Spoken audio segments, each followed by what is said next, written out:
الحمد لله على كل الأحوال، قدر الله ولطف.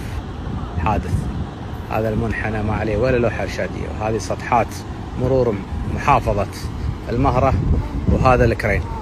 هذه العبارة ارتفاع عالي من الخط هذا بالمنحنى هذا الخطر، قفزنا قفزة، ضربنا في المكان هذا وجينا في هالمكان هذا، وهنا سيارتنا تحت العبارة وعلى جنبها، ولله الحمد والمنة. طيب وبخير وبشركم ما في أي شيء، والله اللي لطف، والله ما حسيت بحادث. شوفوا المسافة الطمرة، كل هالمسافة هذه، لكن لله الحمد الأمور طيبة، وسأل الله السلامة للجميع.